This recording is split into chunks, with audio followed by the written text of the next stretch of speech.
향기와 컬러의 바다, 마음씨에 오신 것을 환영합니다. 마음씨 아로마 세라피스트 김민서입니다. 에센셜 오일 케미스트리, 식물이 지닌 치유의 힘, 그 힘이 나오는 기본 화학 성분에 대해서 함께 살펴보는 시간입니다. 이번 시간에는 알데하이드에 대해서 함께 학습해 보도록 하겠습니다.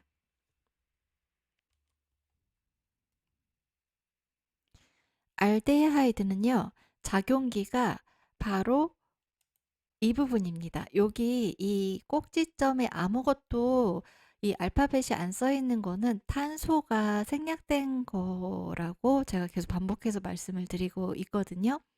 그래서 이 알데하이드의 작용기는요, CHO예요. 탄소와 수소와 산소가 결합된 작용기를 가지고 있는 화학 성분을 우리는 알데하이드 성분으로 분류를 하고 있습니다. 알데하이드는요, 이게 산화되기가 쉬운 성질을 가지고 있어요. 아주 쉽게 이 분자 구조가 분해되어 버리고 다른 것하고 반응하고 결합하기 때문에요. 매우 불안정해요. 그래서 이 산화되기 쉬운 성질 때문에 피부 자극이 유발되기가 쉽습니다.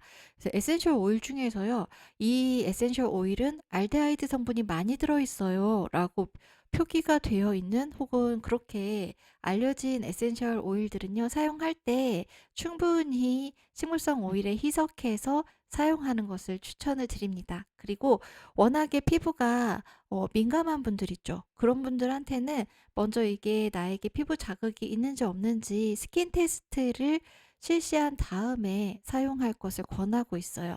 혹시 에센셜 오일의 스킨 테스트 안전하게 하는 방법 알고 계신가요?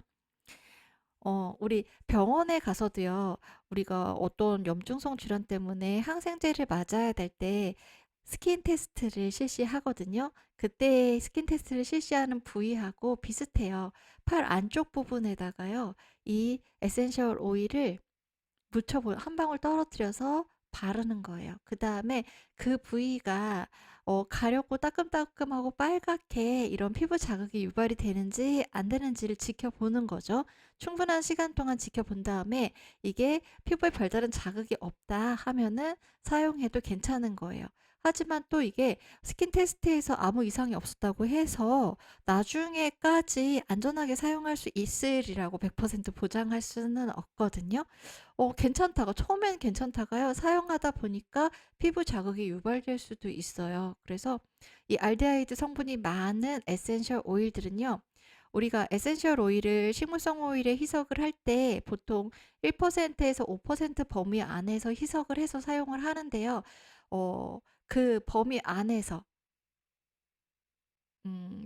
그 범위를 지켜서 사용하는 게 중요한, 꼭 그 범위 안에서 사용하도록 권장하는 에센셜 오일들이 바로 이 알데하이드 성분이 많이 함유된 에센셜 오일들이라고 할 수 있습니다.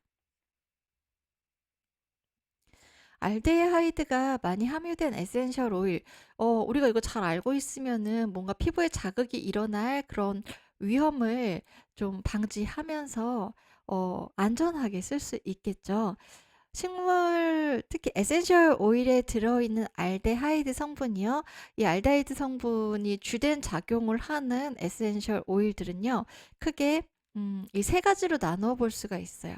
여기 시트로넬랄, 시나믹 알데하이드, 제라니얼. 얘네들은요, 알데하이드의 대표적인 종류들이에요. 알데하이드에도 수많은 종류들이 있지만 그 중에서 에센셜 오일에서 발견되는 알데하이드의 주된 종류들인 거예요. 시트로넬라를 먼저 볼게요. 시트로넬라는 지금 여기 그림에 나와 있는 이 식물이 대표적이에요. 시트로넬라를 함유하고 있는 에센셜 오일. 그 에센셜 오일을 추출하는 식물 중에서 얘가 대표적이어서 여기 그림을 가져다 놨거든요. 혹시 이거 뭔지 아시겠어요? 다른 화학 성분에서도 이 그림이 나왔었어요. 네. 유칼립투스입니다. 그래서 시트로넬라는요. 유칼립투스인데 유칼립투스가 타입이 정말 다양하잖아요. 그중에서 유칼립투스 시트리오다 타입에서 이 시트로넬랄이 많이 함유되어서 주된 작용을 하고 있고요. 그다음에 이제 제가 지금 이걸 녹화하고 있는 시점이 5월 중순이에요. 쪼끔만 있으면 이제 본격적으로 모기가 네 왕성하게 활동하게 되는 때가 되는데요.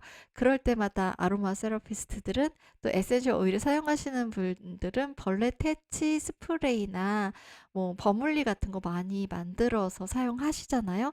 그때 벌레 퇴치용으로 만드는 그 용품에 단골로 들어가는 게 시트로넬라죠. 네.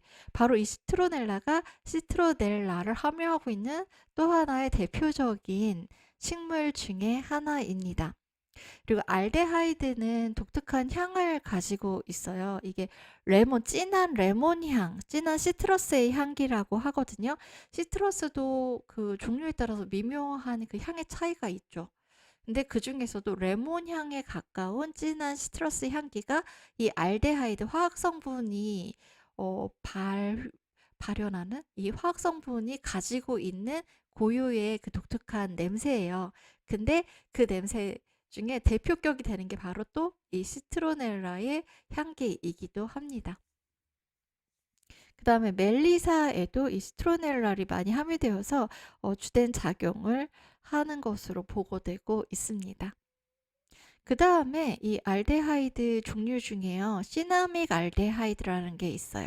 여기 보면 이름 보면 시트로넬랄, 제라니알 이렇게 끝나죠. 그런데 이렇게 끝나는 이름도 있고 이름에 뭐뭐뭐뭐 알데하이드 이렇게 끝나는 종류도 있어요. 그래서 두 가지 그런 타입의 이름, 명명법이 여기 다 나와 있는데요. 시나믹 알데하이드는요. 말 그대로 시나몬에 주로 함유된 알데하이드 성분을 이름을 붙인 거예요.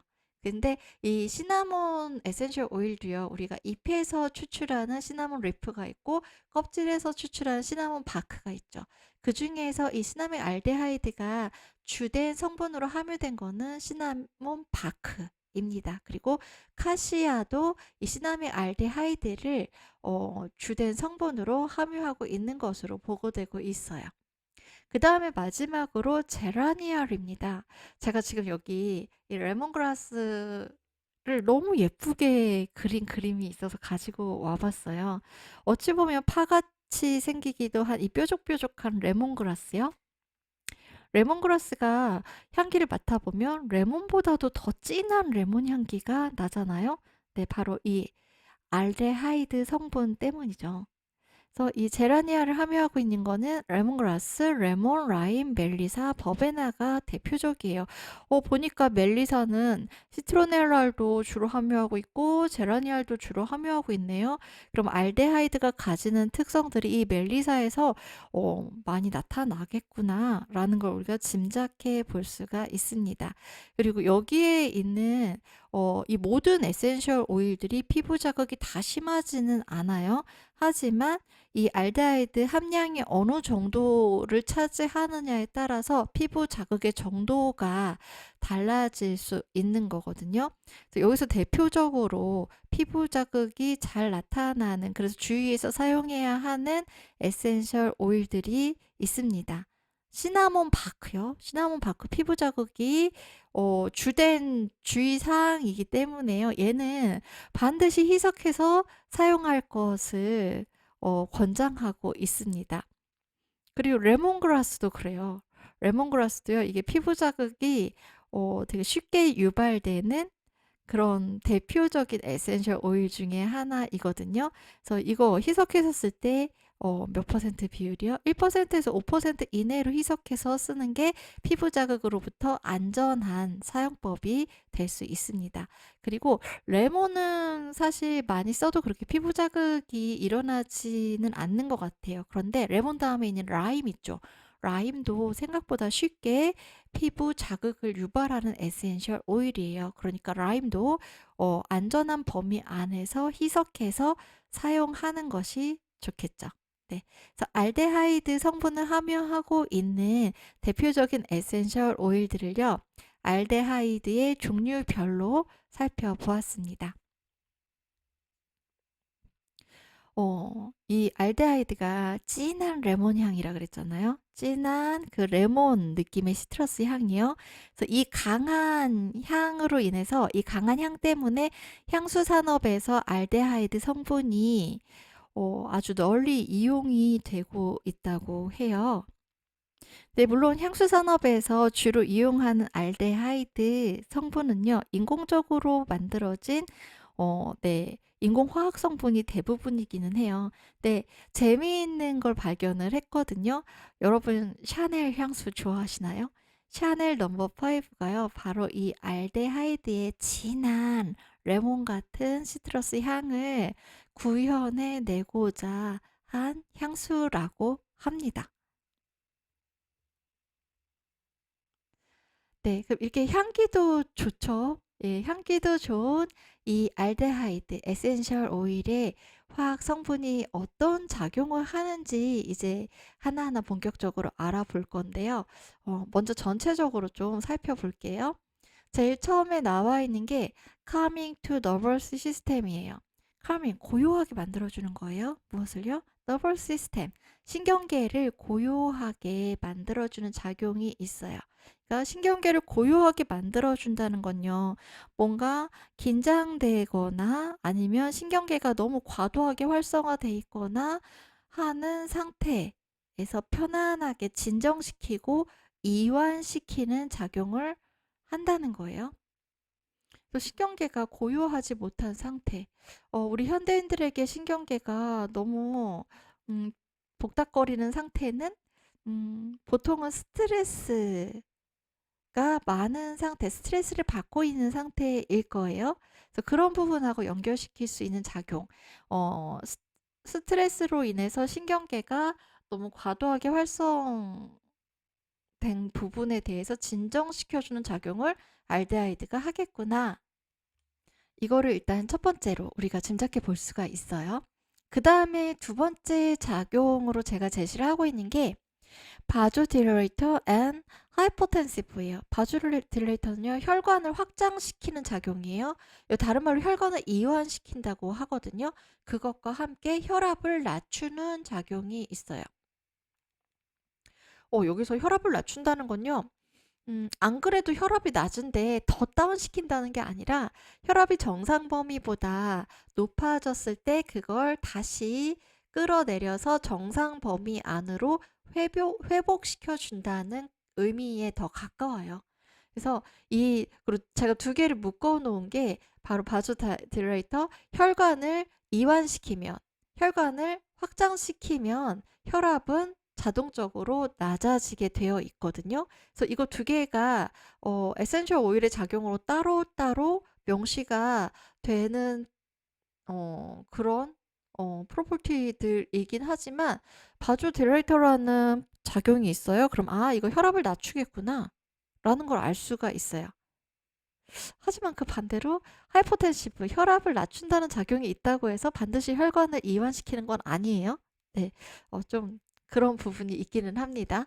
그래서 이 알데하이드가 어떻게 혈관을 이완시키는 작용을 하는지, 그리고 어떻게 혈압을 떨어뜨리게 되는 건지, 그것도 우리가 뒤에서 바로 이어서 좀 자세히 들여다볼 거예요.